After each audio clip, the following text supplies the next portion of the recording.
அன்புள்ள ஆண்டவரே, மீண்டும் உம்முடைய பரிசுத்த நாமத்தின் பலத்தோடு இந்த வெள்ளிக்கிழமையின் காலையின் பொழுதை காண்பதற்கு என் தேவன் எங்களுக்கு கிருபை கொடுத்தீர். நன்றி ஆண்டவரே. இந்த நாளிலும் வந்திருக்கின்ற எங்கள் ஒவ்வொரு விரும்புடைய கரத்தில் ஒப்புக் கொடுக்கிறோம். எங்களை இந்த நாள் வெளிச்சத்திலே உம்முடைய சத்தியத்தின் பாதையிலே நடத்தும். மீட்பர் இயேசு கிறிஸ்துவின் நாமத்தில் ஜெபிக்கிறேன் நல்ல பிதாவே, ஆமென். அன்பு பிள்ளைகளே, மீண்டும் கர்த்தருடைய வார்த்தைகளோடு உங்களை சந்திப்பதில் மிகுந்த மகிழ்ச்சி அடைகிறேன். இந்த ஆயத்த நாளின் காலை பொழுதை ஆண்டவர் மீண்டுமாக நமக்கு கட்டளையிட்டு இந்த நாளில் நம்மை அழைத்து அவருடைய சத்திய எழுத்துக்களை கேட்பதற்கு கிருபை செய்த தேவனுக்கு நன்றிகளை ஏறெடுத்து வந்திருக்கின்ற உங்கள் அனைவருக்கும் இந்த நாளின் வாழ்த்துக்களை தெரிவித்துக் கொள்கிறேன். கர்த்தர் நம்மோடு இருப்பாராக. நேற்றைய தினத்தில் தானியேல் 2300 ராப்பகலின் தீர்க்க தரிசனத்தை குறித்து நாம் தியானித்தோம். ஆண்டவருக்கு நன்றி. ஏறக்குறைய 110 பேர் இந்த வார்த்தைகளை கேட்டு பயனடைந்திருக்கிறார்கள் என்று நான் கர்த்தருக்குள் நம்புகிறேன். இன்றைக்கு 10வது அதிகாரம். இந்த அதிகாரத்தில் தானியேலுக்கு ஆண்டவர் மீண்டும் ஒரு சத்தியத்தை விளக்கி காண்பிக்கிறார். கோரேசு ராஜா ஆண்ட 3ஆம் வருஷத்தில் தானியேலுக்கு ஒரு தரிசனம் காணப்பட்டது. அந்த தரிசனம் சத்தியமும் மகா பெரிய யுத்தத்திற்கு நடத்தக்கூடிய காலமுமாய் இருந்தது. ஆனால் தானியேல் அந்த சத்தியத்தை அறிந்து கொள்வதற்கு தன்னை தேவ சமூகத்தில் அர்ப்பணம் செய்தார்.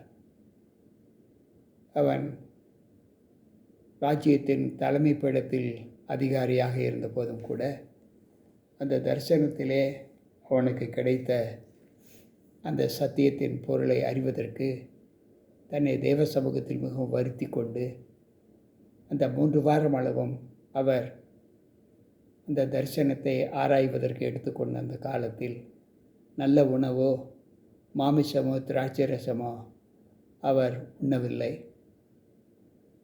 அப்படி தேவ சமூகத்தில் அமர்ந்து அதற்கான காரியங்களை ஆராய்ந்து பார்க்கும்போது அங்கு பொன் கச்சையினால் தன்னை அலங்கரித்து கொண்ட ஒரு மனிதனை, தேவதூதனை அங்கு காண்கிறார். அவருடைய சரீரம் படிகை பச்சை போல காணப்பட்டது. அவருடைய புயங்களும் அவருடைய கால்களும் எப்படி இருந்ததென்றால் துலக்கப்பட்ட வெண்கலம் நிறத்தை போல காணப்பட்டது என்று சொல்லுகிறார். தானியேலாகிய நான் அந்த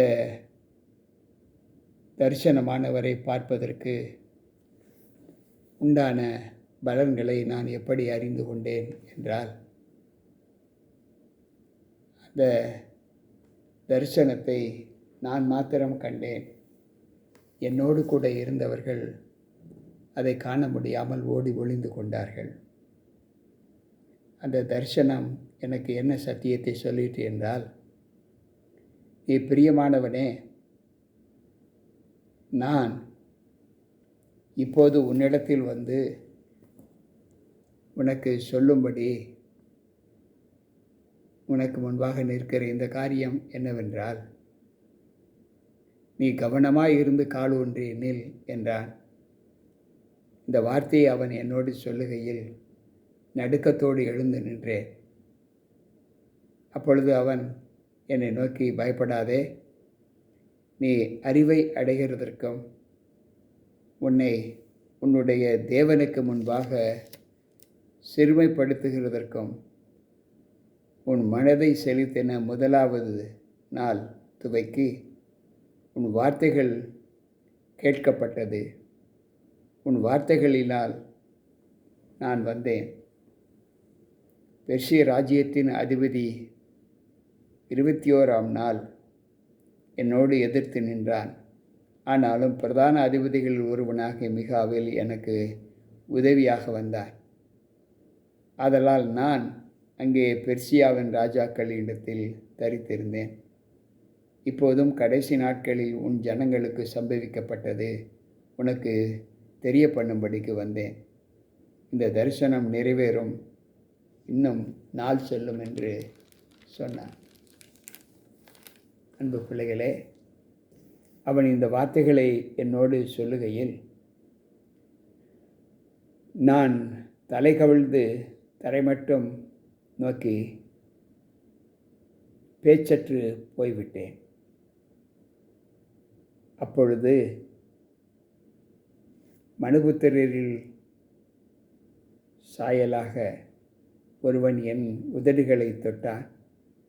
உடனே நான் என் நாவை திறந்து பேசி எனக்கு எதிரே நின்றவனை நோக்கி, என் ஆண்டவரே, தரிசனத்தினால் என் மூட்டுக்கள் புரண்டது, பலனற்று போனேன். ஆகையால் என் ஆண்டவருடைய அடியேன் என் ஆண்டவனோடு பேச கூப்பிடுவது எப்படி? இனி என்னில் பலன் இல்லை, என்னில் மூச்சுமில்லை என்றான். அப்பொழுது மனுஷரூபமான ஒருவர் திரும்ப என்னை தொட்டு என்னை திடப்படுத்தி, பிரியமான புருஷனே, பயப்படாதே, உனக்கு சமாதானம் உண்டாவதாக, திடன் கொன்று என்று மறுபடியும் சொன்னார். இப்படி அவர் என்னோடு பேசுகையில் நான் திடன் கொண்டு அவரை நோக்கி, ஆண்டவரே, தேவன் பேசுவாராக, என்னை திடப்படுத்தினீரே என்றார். அப்பொழுது அவன், நான் உன்னிடத்திற்கு வந்த காரணம் என்னவென்றால், இப்போது நான் பெர்சியாவின் பிரபுவோடு யுத்தம் பண்ண திருப்பி போகிறேன். நான் போன பின்பு கிரேக்கு தேசத்தில் அதிபதி வருவான். சத்திய எழுத்திலே கண்டு இருக்கிற அதை நான் உனக்கு தெரிவிப்பேன். உங்கள் அதிபதியாக மிகாவேலை தவிர என்னோடு கூட அவர்களுக்கு விரோதமாக பலம் கொள்ளுகிற வேறு ஒருவரும் இல்லை என்று சொல்லுகிறார். இந்த 10வது அதிகாரம் தானியேலின் வாழ்க்கையில் ஒரு சம்பவிக்கக்கூடிய மறைக்கப்பட்ட ஒரு சத்தியத்தை சொல்லுகிற அனுபவத்தை இந்த 10வது அதிகாரம் நமக்கு தெரியப்படுத்துகிறது. இந்த வேதம் சொல்லுகிற வார்த்தை என்னவென்றால், தானியேல்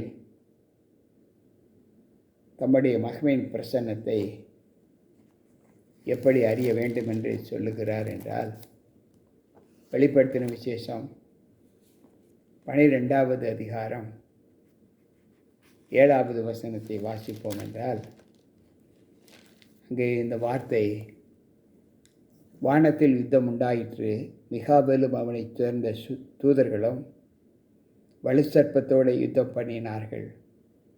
வலுசற்பமும் அதைச் சேர்ந்த தூதரும் யுத்தம் பண்ணியும் ஜெயம் கொள்ளவில்லை என்று வேதம் சொல்லுகிறது. இதைத்தான் தானியேலுக்கு அந்த மிகாயில் தூதன் அறிவித்தார். யூதாவின் புஸ்தகம் 9வது வசனத்தை வாசிப்போம் என்றால், அங்கு ஆண்டவர் சொல்லுகிற வார்த்தை, பிரதான தூதனாகிய மிகாவேல் மோசேயினுடைய சரீரத்தை குறித்து பிசாசுடனே தர்க்கித்து பேசின போது அவனை தூஷணமாக குற்றப்படுத்த துணியாமல் கர்த்தர் உன்னை கடிந்து கொள்வாராக என்று சொன்னார். அன்பு பிள்ளைகளே, மறைபொருளை வெளிப்படுத்துகிற தேவன் தானியேலுக்கு தம்முடைய தூதனை கொண்டு வெளிப்படுத்தும் போது அது மகா யுத்த காலத்திற்கு உண்டானதும் அது சத்தியமுமான காரியம் என்று வெளிப்படுத்துகிறார்.